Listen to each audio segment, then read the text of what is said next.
Praised be Jesus and Mary.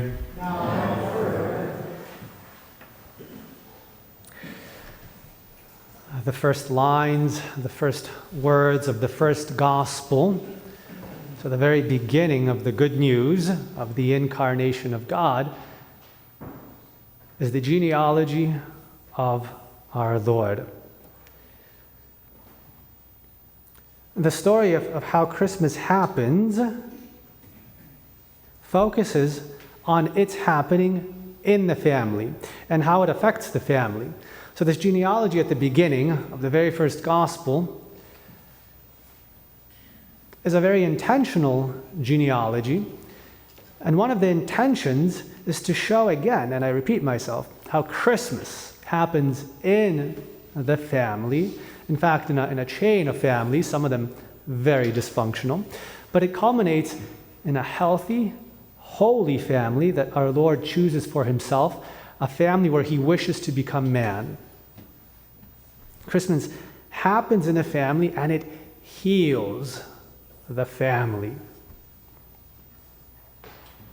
So, the healing of the family is one of the most fundamental effects of the incarnation and the redemption.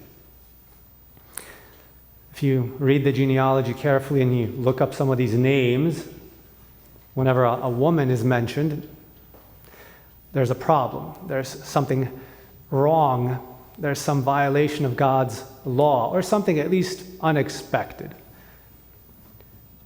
If you look and you study in detail what happens, Tamar, for example, shocking story. We won't go into details here, too shocking. Ruth, not of the chosen people. The wife of Uriah, adultery, and so on and so forth. A lot of this story is a story of defective families, or sin, violations of family. Sinful unions took place. But Jesus himself, when we come to the end of this genealogy, Jesus himself heals that genealogy. He wishes to become incarnate and born in a family composed of one man and one woman in a stable marriage, a faithful marriage, a lifelong marriage. Our Lord, at the end of this genealogy, heals the family, brings it back to what it's supposed to be. Of course, he's conceived and born in a virginal way, but nevertheless, in the same gospel, Matthew points this out. When Our Lady receives the annunciation of the archangel, she was already the wife of Joseph. Our Lord wants to be conceived in wedlock, born in wedlock, in a wedlock that works, in a holy, healthy, faithful wedlock. Now, when our Lord enters family life, the takeaway, the upshot, at least at this point, is that when our Lord enters family life, he sanctifies it, elevates it, and makes it possible. He makes it possible for one man and one woman, when they bless their union by the sacrament of marriage, when God blesses their union in the sacrament of marriage, one man and one woman can be faithful to one another for life. They can be open to life and procreate, bring children into this world, educate them to be faithful citizens of this world and the next. They can be faithful to one another in good times and in bad. Sometimes they have to love one another with a crucified fidelity, and even that is possible. When our Lord redeems, it doesn't mean he makes all the problems go away. He helps us to overcome even the biggest obstacles and problems. He can make spouses faithful to one another, even with a crucified love. The love that we see on the cross. When our Lord is abandoned by his church, he continues to love her. Doesn't found a new church, doesn't pick a new pope. He continues to love the church. He forgives the church, is reconciled with the church. And so spouses can love one another. This fidelity is not just a philosophical or a theological ideal. It's the concrete possible reality for Christian spouses. Now, I don't know, there are errors, of course. There are always errors in theology lurking there, and it's good to be aware of them, especially now when the family is under so much attack, and marriage specifically, because at the basis of of family is what? Marriage. So in every way. And these errors creep even into the church, because the church, again, exists in a time and a place. And these errors can creep into the church. So I don't know. There are these slogans that are sometimes thrown out there and then used and abused to justify deviations from Christ's teaching on marriage. So just to share a few of these with you. Again, in case you do a lot of theological reading, you might have noticed these. And again, they're like chameleons. These slogans, again, adapt themselves to their audience and to the time and to the place, like modernism does. It adapts itself to its hearers so as to poison them more effectively. That's what modernism does.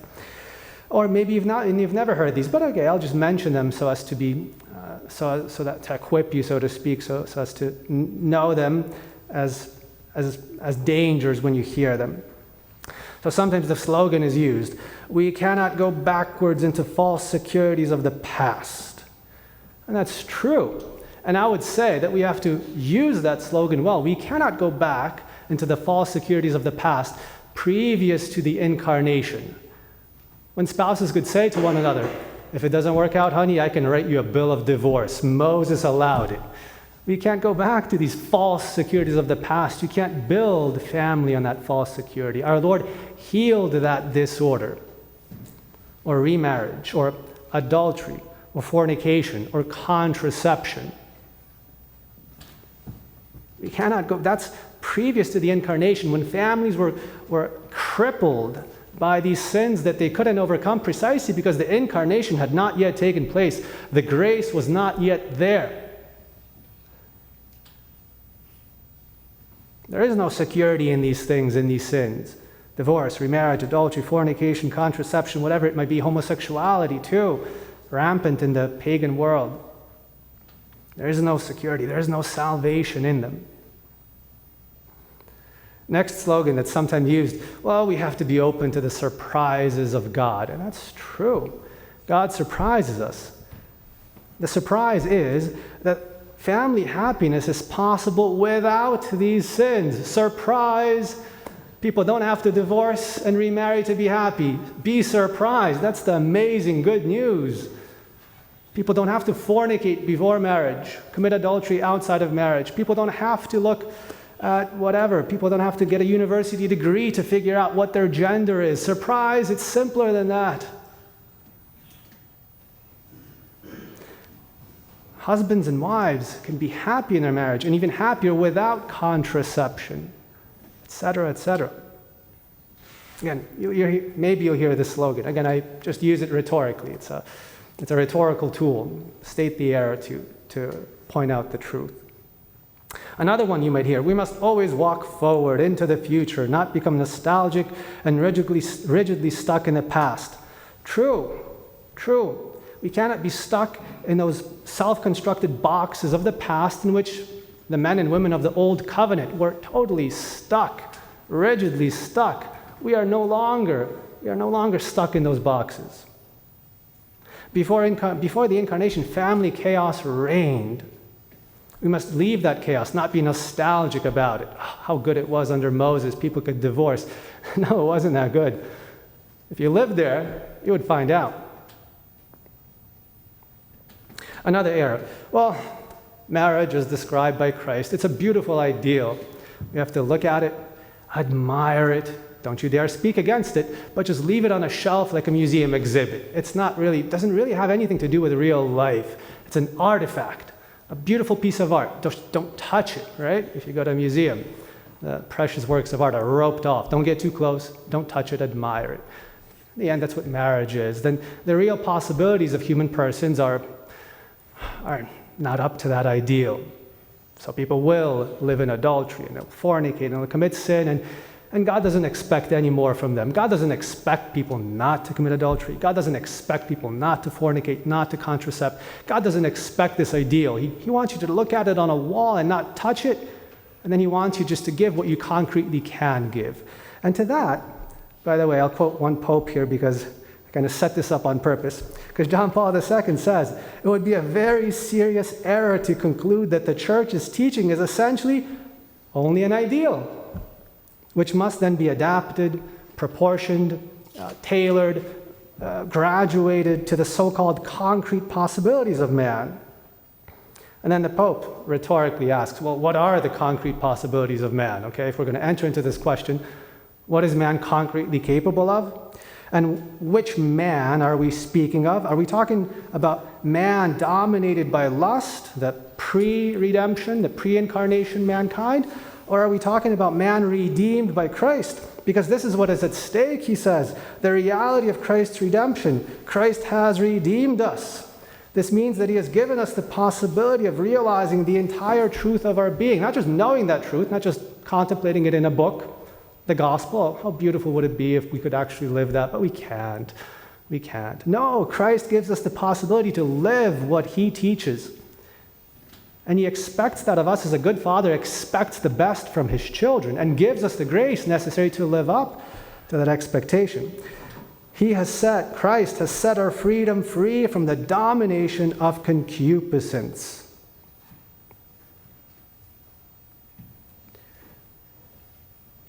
The genealogy of our Lord, yes, starts with Abraham and goes through the entire Old Covenant. But the good news is we are no longer in the Old Covenant. That's good news. We are not living in the times of Abraham. We're not living in the times of Moses. We're not living in the times of David. We are living in the new covenant, the time of Christ, the time of grace. The new, the everlasting covenant, the fulfillment of the law. And because Christ's incarnation begins that new covenant, the time of the new covenant, and because it happens in a family, it affects the family. Again, speaking of slogans, if you don't remember anything else from this homily, which is likely, I'm sorry to bore you, but if you remember nothing else, remember this: Christmas happens in the family and it affects the family. It heals the family. Let's not reject this gift from our Lord. Let's not go back into the chaos that reigned beforehand. Let's accept this gift. Let us accept healing of family life, which our Lord worked and performed with his incarnation, with his becoming man in a family, in a holy family. Praised be Jesus and Mary. Now and forever.